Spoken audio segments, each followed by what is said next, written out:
This is Florida Explorer. We're on the other side of the Withlacoochee State Forest, Citrus Tract. 491 is right over there. We're on the site of the town of Mannfield. Mann was a guy that came here in the late 19th century. He was into cattle farming, cattle ranching, sheep. He raised sheep, that sort of thing. And then there grew up a town around those endeavors. Until this was the county seat, when the different counties were divided. I think it was Hernando got broken into Citrus and Pasco and Hernando, what Hernando is now. I think that's how it went down, but I'm not positive about that. But this is the site of what was the county seat. And then in the early 20th century, the railroad came in, bypassed Mannfield to go to Inverness, which is 15 miles that way, and there was a big hullabaloo, and even there was some violence over it because they wanted to make that the county seat, obviously, and of course people in Mannfield wanted to maintain their place as the county seat.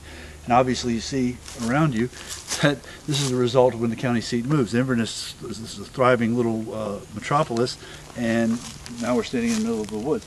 But this is the only known extant remains of the town of Mannfield. I'm going to show it to you. There's conjecture as to what it is.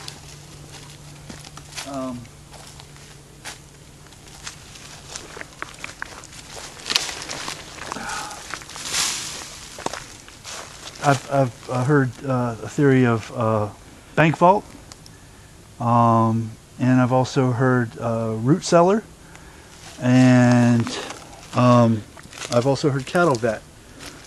I'm not sure what it is, but I can play devil's advocate to the extent that I could not say that this was a cattle vet. We just were at a cracker cow event, and we saw fully grown cracker cows, and there ain't no cracker cow in the world that's ever been made that could fit down that thing. And on top of which, whenever we've seen cattle operations in this part of the state, we find wooden posts that are remaining in some sort of chute system. If this were in the middle of a field and you wanted a cow to go in there to get dipped in arsenic to fix his ticks or whatever it was,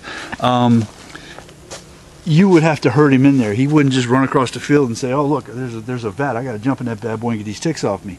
So we don't see any of that. All we see here are these little teeny 3 or 4 inch tall remains of some sort of a wall. So that to me lends itself to the theory of some sort of structure, a shed or something. I don't know about bank vault, because if you put your money under the surface of the ground in Florida, it's going to get wet and mildewy and mold and get destroyed. It'll be ruined. So, I mean, I guess you could keep silver or gold down there or whatever, but I don't know. In any type of banks that we see from that era, be very careful down there from a snake standpoint, please. We see they have just safes. They have big, huge safes. So I don't know about the bank vault idea. A root cellar maybe. It's just very, very thin to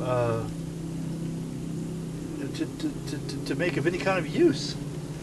I mean, I don't know. I mean, maybe it was a underground railroad hidden thing or something. I don't know, but it's made out of... Ooh, I like that one. Yeah, that one works better, right? It's as good as any of the ones I've heard so far, I think, that's for sure. So we're going to go off and explore and find the cemetery, Mannfield Cemetery. And again, keep in mind that this is the only known remains of this town. This is a big, huge forest that nobody goes out into, so there could be countless artifacts and remains and ruins. And in fact, over there we see there's a big old hunk of concrete from something sitting out in the middle. Probably been there from time immemorial, but this is a very cool find, very cool site nonetheless. A very cool part of the history of this part of the state. People lived here. The pond is right over there. That's where they drew their water from.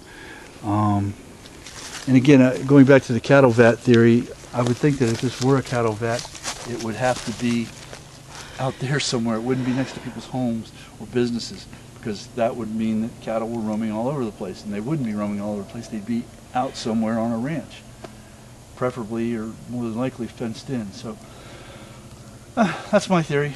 My theory is that I've debunked all the theories, but I don't have any idea what it really is, other than just to see that I don't think it could be any one of those 2 or 3 things. So, as always, for the lovely research assistant and myself, we are out.